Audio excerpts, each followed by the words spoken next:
December 15, 2019. The Whitmore Foundation Gala. $50,000 per plate. America's elite gathered for what they thought would be just another charity auction. But at 9:47 p.m., a billionaire made a challenge that would destroy reputations, expose dark secrets, and change one family's life forever. What started as a cruel joke became a viral moment that divided the internet. But here's what the cameras didn't catch. Here's what really happened that night. And here's why 3 people's lives would never be the same. Because sometimes the underdog has teeth. Before we go deeper, let us know in the comments where you're watching from. We'd love to hear from you. And don't forget to hit that subscribe button so you never miss any of our upcoming videos. Tonight we're going to answer 3 questions that kept investigators busy for months. Who was Emma Rodriguez, and why was she really at that gala? What did billionaire Richard Whitmore know about her family's past? And how did a 30-second dance destroy a business empire worth $2.3 billion? Because this wasn't just about a dance. This was about revenge 20 years in the making. Meet Emma Rodriguez, 12 years old, honor roll student, lives with her grandfather Miguel in a 2-bedroom apartment in Queens. But Miguel wasn't always a janitor working night shifts at Manhattan office buildings. 20 years ago, Miguel Rodriguez was head of construction for Whitmore Industries. He built their empire, literally.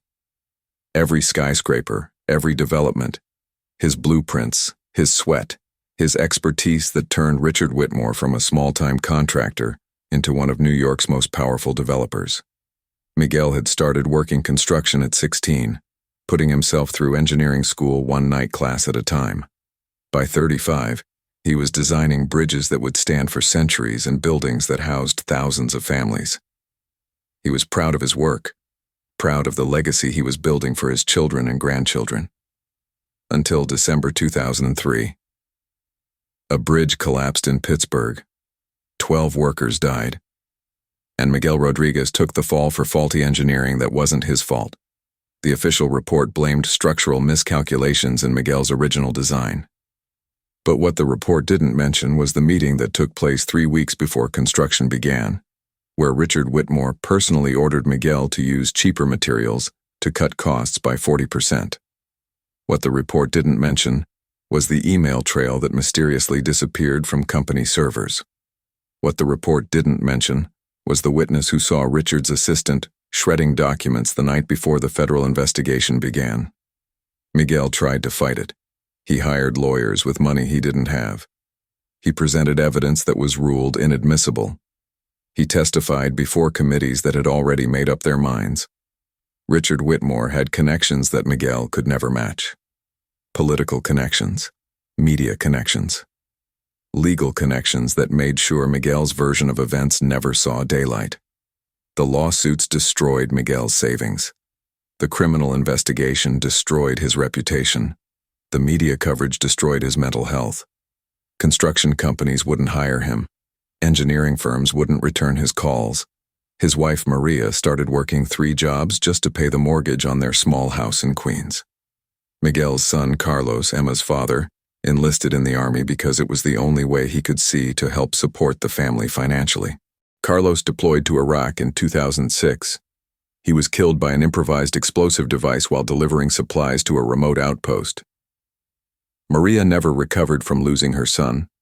She started drinking heavily, then moved on to prescription painkillers when the alcohol stopped working. 2 years after Carlos died, Maria Rodriguez was found dead in her car in a parking lot behind a pharmacy, victim of an overdose that may or may not have been accidental. That left Miguel alone with Emma, who was barely 3 years old when her father died and 5 when her grandmother followed him. Miguel was 62 years old, unemployed, blacklisted from his profession, and suddenly responsible for raising a little girl who had already lost everything. He took the first job he could find that didn't require references from his construction days. Janitorial work paid $8 an hour and came with no questions asked. Miguel worked nights cleaning office buildings so he could be home when Emma got out of school. He worked weekends cleaning banks and restaurants to afford dance lessons that Emma had begged for after watching a ballet performance on television. Every dollar Miguel earned went toward keeping Emma's childhood as normal as possible. Every sacrifice he made was to ensure that Emma would never know the poverty and desperation that had become Miguel's constant companions. But Miguel never forgot who was responsible for destroying his family. Richard Whitmore's empire continued to grow, while Miguel mopped floors in buildings that bore Whitmore's name. Whitmore's charitable foundation received millions in donations, while Miguel counted quarters to buy Emma's school supplies. Whitmore appeared on magazine covers as one of America's most successful philanthropists, while Miguel worked 16-hour days just to make rent. And every night, as Miguel cleaned the offices of men who had once been his peers, he promised himself that someday, somehow, Richard Whitmore would face consequences for what he had done. The opportunity came in November 2019 when Miguel's cleaning company assigned him to work at the Whitmore Foundation offices. It was supposed to be temporary, just filling in for another janitor who had called in sick. But Miguel volunteered to take the assignment permanently. His supervisor was happy to have someone reliable for such an important client. Miguel was finally inside Richard Whitmore's world, and he intended to make the most of it. Working late at night in empty offices gave Miguel access to computers, filing cabinets, and conversations that happened after normal business hours. He discovered that Richard Whitmore's charitable foundation was primarily a tax shelter that donated pennies on the dollar while keeping millions for administrative costs that somehow always ended up in Whitmore family bank accounts. He found evidence of construction contracts awarded to companies that existed only on paper, with payments going directly to offshore accounts controlled by Whitmore associates. He documented meetings where city officials received campaign contributions hours before approving zoning variances that made Whitmore millions. Miguel started making copies of documents, taking photographs with a disposable camera he bought at a convenience store, recording conversations with a small digital recorder that Emma had received for a school project. For 2 months, Miguel accumulated evidence of fraud, bribery, and corruption that could have destroyed Richard Whitmore's empire and sent him to prison for decades. But Miguel knew that evidence alone wouldn't be enough. Richard Whitmore had survived federal investigations before by making documents disappear and witnesses change their testimony. Miguel needed something more powerful than evidence. He needed Richard Whitmore to confess publicly, in front of witnesses who couldn't be bought or intimidated. The annual Whitmore Foundation Gala seemed like the perfect opportunity. 500 of New York's most influential people would be in attendance, including journalists, politicians, and business leaders who could spread the story faster than Whitmore's lawyers could suppress it. Miguel's plan was simple but dangerous. He would attend the gala as part of the catering staff, wearing a wire that would record everything Richard Whitmore said. But Miguel needed something to make Whitmore comfortable, something that would make him feel so superior and untouchable that he might reveal information he would normally keep secret. That's where Emma came in. Miguel told his supervisor that his babysitter had canceled at the last minute and asked if Emma could stay in the kitchen during the event. Company policy prohibited children at formal events, but Miguel had been such a reliable employee that his supervisor agreed to make an exception as long as Emma stayed out of sight. What Miguel didn't tell his supervisor was that Emma wouldn't be staying in the kitchen. Miguel had spent 3 years paying for Emma's dance lessons with money he could barely afford, watching her practice for hours every night in their tiny living room. Emma had natural talent and discipline that reminded Miguel of himself at that age, before Richard Whitmore destroyed his dreams. Miguel taught Emma about her family history, about her father who died serving his country, about her grandmother who died of a broken heart, about the grandfather who had once built skyscrapers but now cleaned them. Emma understood that their family had been wronged, and she wanted to help make it right. The night of the gala, Miguel gave Emma a simple white dress that he had bought at a thrift store and altered himself. He told her to wait in the service corridor until she heard Richard Whitmore announce the dance challenge, then to walk into the ballroom as if she belonged there. Emma was nervous but determined. She had been practicing the waltz for months, knowing that this moment would come eventually. Miguel activated the recording device hidden in his uniform jacket and took his position serving drinks to people who had more money than his family would see in 10 lifetimes. Richard Whitmore took the stage at exactly 9:45 p.m., just as he had every year for the past decade. He was 68 years old, silver-haired, impeccably dressed in a custom tuxedo that cost more than Miguel earned in 6 months. He commanded attention effortlessly, the way wealthy men do when they know that everyone in the room either wants something from them or fears them. Whitmore began his speech with the usual pleasantries about charitable giving and community responsibility. He thanked the guests for their generosity and introduced the evening's entertainment. Then he made the announcement that would change everything. Ladies and gentlemen, as you know, the Whitmore Foundation believes in rewarding excellence and grace under pressure. This evening, I'm offering a special challenge. If anyone in this room can dance a proper Viennese waltz to the music our orchestra will play, I will personally donate $50,000 to the charity of their choice. The crowd murmured appreciatively. This was exactly the kind of gesture they expected from Richard Whitmore. Generous but safely limited to people who could already afford dance lessons at the finest studios in Manhattan. The orchestra began playing, and several couples took to the dance floor. These were people who had learned to waltz at cotillion parties and finishing schools, who had danced at debutante balls and society weddings. They moved with practiced elegance, secure in their wealth and social position.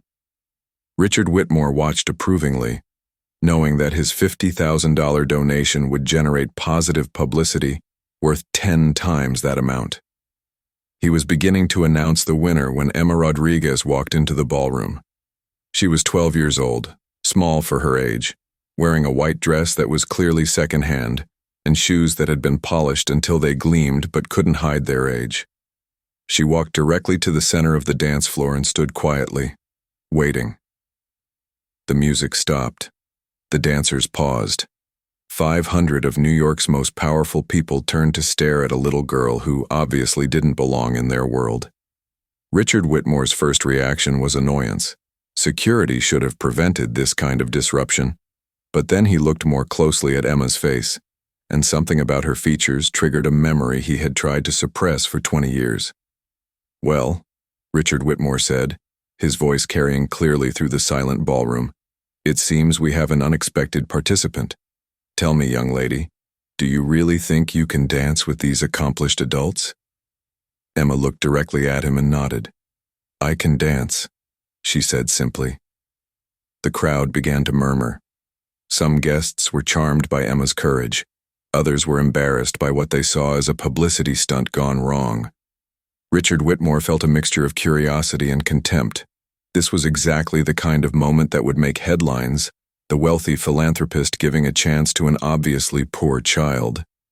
But there was something about Emma that bothered him, some nagging familiarity that he couldn't quite place. "Very well," he said finally. "If you can dance this waltz perfectly, I'll not only donate $50,000 to charity, I'll personally ensure that you and your family never want for anything again." The crowd gasped at the generosity of the offer. But Miguel Rodriguez, standing in the shadows with his recorder running, knew that Richard Whitmore had just made the biggest mistake of his life. Because Richard Whitmore had recognized Emma Rodriguez, he knew exactly who she was and who her family was. And he was so confident in his power and untouchability that he was about to reveal information that would destroy him. Emma curtsied to Richard Whitmore, then nodded to the orchestra. The music began again, and Emma Rodriguez danced. She danced with the grace of a professional, with the passion of someone dancing for her dead father and grandmother, with the precision of someone who had practiced every night for 3 years in preparation for this moment.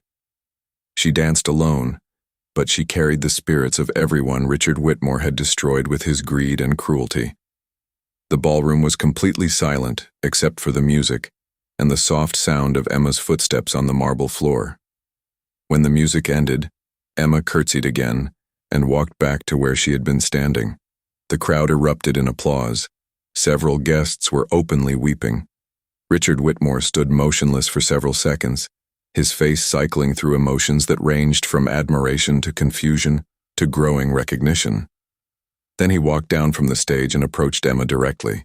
"That was extraordinary," Richard Whitmore said, his voice now lower, more intimate, as if he were speaking only to Emma rather than to the hundreds of people watching. "You have real talent, young lady. Tell me, what's your name?" Emma looked up at him with the same direct gaze she had maintained throughout the evening. "Emma Rodriguez," she said clearly. Richard Whitmore's face went pale. The name hit him like a physical blow, confirming the suspicion that had been growing since Emma first entered the ballroom. "Rodriguez," he repeated slowly. "And tell me, Emma Rodriguez, who taught you to dance so beautifully?" Emma's answer was simple and devastating. "My grandfather Miguel.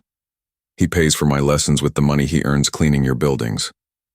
The crowd didn't immediately understand the significance of Emma's words, but Richard Whitmore understood perfectly. Miguel Rodriguez. The man he had destroyed 20 years ago. The man whose life he had ruined to cover up his own criminal negligence. The man who was probably somewhere in this very room, watching this conversation unfold. Richard Whitmore's mind raced through possibilities and implications. Miguel Rodriguez was working for his foundation, had access to his offices, had been in position to gather evidence that could destroy everything Richard had built. But Richard's arrogance was stronger than his caution. He had survived so many investigations, defeated so many enemies, that he couldn't believe anyone could truly threaten him now. Certainly not a broken old janitor and his granddaughter.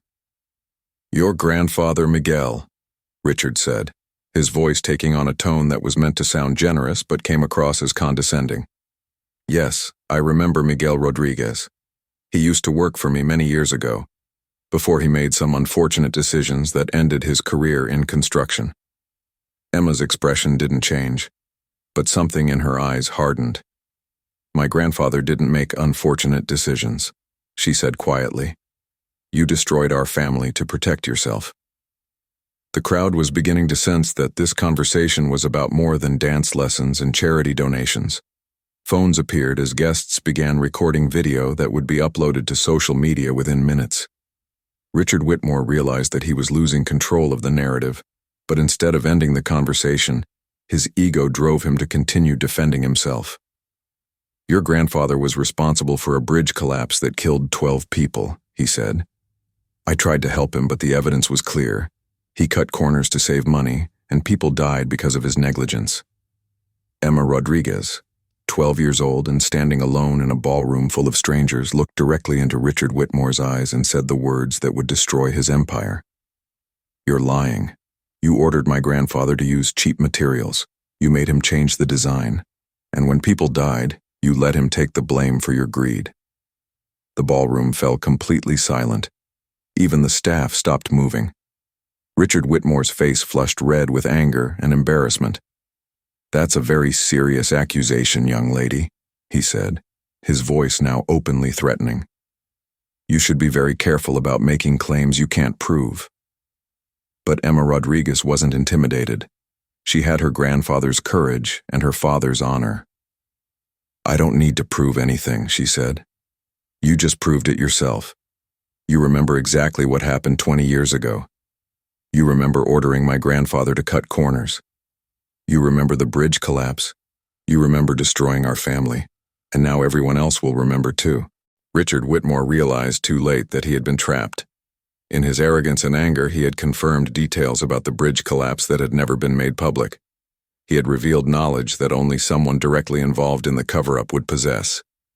And he had done it in front of 500 witnesses and dozens of cameras. Miguel Rodriguez stepped out of the shadows, his recording device still running, his face showing 20 years of pain and anger finally given purpose. The video of Emma Rodriguez dancing and confronting Richard Whitmore was uploaded to social media before the gala guests had finished their dessert course. Within 6 hours, it had been viewed 50 million times. The hashtag Dance for Justice was trending worldwide. News organizations picked up the story, and investigative journalists began digging into the 20-year-old bridge collapse that had been largely forgotten by everyone except the families of the victims. What they found was exactly what Miguel Rodriguez had been trying to tell people for 2 decades. The bridge collapse in Pittsburgh hadn't been caused by engineering errors. It had been caused by systematic cost-cutting measures implemented by Whitmore Industries to maximize profits on a government contract. The cheaper materials Richard Whitmore had ordered were not rated for the stress loads the bridge would face. The design changes he had demanded compromised structural integrity in ways that any competent engineer would have recognized as dangerous. Miguel Rodriguez had tried to refuse the changes, but Richard Whitmore had threatened to fire him and blacklist him from the construction industry. Miguel had complied under protest, documenting his objections in memos and emails that Richard Whitmore's people had later destroyed. When the bridge collapsed, Richard Whitmore had used his political connections to ensure that the investigation focused on Miguel's original design rather than the modifications that had actually caused the failure.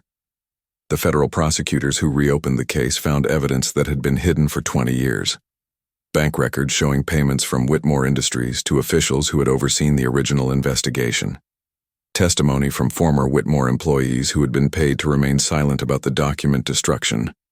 Most damning of all, they found the recordings Miguel Rodriguez had made during his 2 months working at the Whitmore Foundation offices. Richard Whitmore had been remarkably careless in his private conversations, apparently believing that his cleaning staff were invisible and irrelevant. The recordings captured him discussing bribes, fraudulent contracts, and cover-ups with the casual tone of someone who had never faced real consequences for his actions. But the most damaging recording was from the night of the gala itself, when Richard Whitmore's confession to Emma Rodriguez provided prosecutors with everything they needed to prove 20 years of criminal activity. The collapse of Richard Whitmore's empire was swift and total. His construction company lost every government contract as soon as the corruption allegations became public. His charitable foundation was dissolved after investigators found that most of its donations had been diverted to personal accounts. His personal assets were frozen pending criminal charges that would ultimately result in a 40-year prison sentence. But the most satisfying moment for Miguel Rodriguez came when Richard Whitmore's lawyers approached him with a settlement offer. They wanted to pay him $15 million in exchange for his agreement not to testify against their client. Miguel had spent 20 years dreaming of this moment, imagining the vindication and financial security that such a settlement would provide. He could buy a house for Emma, pay for her college education, ensure that she would never face the poverty and desperation that had defined his own life. Instead, Miguel Rodriguez rejected the settlement offer and testified at Richard Whitmore's criminal trial. He described the intimidation and threats that had forced him to compromise the bridge design. He explained how the document destruction had prevented him from proving his innocence. He detailed the 20 years of poverty, shame, and professional exile that had been his punishment for trying to do the right thing. And he looked directly at Richard Whitmore as he described finding his daughter-in-law dead from an overdose that might never have happened if the Rodriguez family hadn't been destroyed by Whitmore's criminal conspiracy. The jury convicted Richard Whitmore on all counts after less than 3 hours of deliberation. The judge sentenced him to 40 years in federal prison, ensuring that he would die behind bars. The civil lawsuits that followed resulted in hundreds of millions of dollars in damages being paid to the families of the bridge collapse victims and to Miguel Rodriguez himself. Emma Rodriguez is now 17 years old. She's the valedictorian of her high school class and has received a full scholarship to study engineering at Harvard University. She still dances, but now she also designs bridges and buildings that will stand for centuries. Miguel Rodriguez bought a house in Queens with his settlement money, but he still works. Not because he needs to, but because he likes staying busy and helping other people who have been wronged by powerful employers. The bridge collapse victims' families finally received the justice and compensation they had been denied for 20 years. Several were able to start businesses or buy homes with their settlements. Others used their money to establish scholarship funds for engineering students, ensuring that the next generation of builders would have the integrity their loved ones had died for. Richard Whitmore died in federal prison after serving 6 years of his sentence. His death was attributed to natural causes, though some observers noted that former construction executives don't tend to be popular among inmates who have lost family members to unsafe working conditions. The Whitmore family fortune was completely depleted by legal fees and civil judgments. Richard's children and grandchildren, who had lived their entire lives in luxury, found themselves working ordinary jobs and living ordinary lives. The viral video of Emma Rodriguez dancing at the Whitmore Foundation gala is still viewed millions of times each year, usually by people who are facing their own battles against corruption and injustice. Emma receives letters from around the world from people who tell her that her courage inspired them to stand up for themselves and their families. She answers every letter personally, often with advice about how to gather evidence and find lawyers who will work for justice rather than just money. Miguel Rodriguez kept one item from his years as a construction engineer. It's a framed photograph of the first building he ever designed, a low-income housing complex that still provides homes for working families in Queens. The building has stood for 40 years without any structural problems, a testament to the integrity and skill that Richard Whitmore tried to destroy, but could never truly defeat. Miguel hangs the photograph in Emma's room, where she can see it every night before she goes to sleep, and remember that her family builds things that last, while people like Richard Whitmore only know how to tear things down. The story of Emma Rodriguez and the dance that brought down a billionaire has become a legend in New York construction circles. Workers tell it to apprentices as an example of how truth and justice can eventually triumph over wealth and corruption. Engineers study it in ethics classes as a reminder that their professional decisions can mean the difference between life and death for the people who depend on their work. And sometimes, late at night, Miguel Rodriguez sits in his comfortable house and remembers his son Carlos, who died in Iraq before he could see justice done, and his daughter-in-law Maria, who died of despair before she could see hope restored. He wishes they could have lived to see Emma dance, to see Richard Whitmore in handcuffs, to see their family's name cleared and their reputation restored. But Miguel knows that justice, even when it comes 20 years late, is still justice. And he knows that Carlos and Maria would be proud of the young woman Emma has become, a woman who dances with grace but fights with steel, a woman who builds bridges instead of burning them, a woman who proves every day that sometimes the underdog really does have teeth.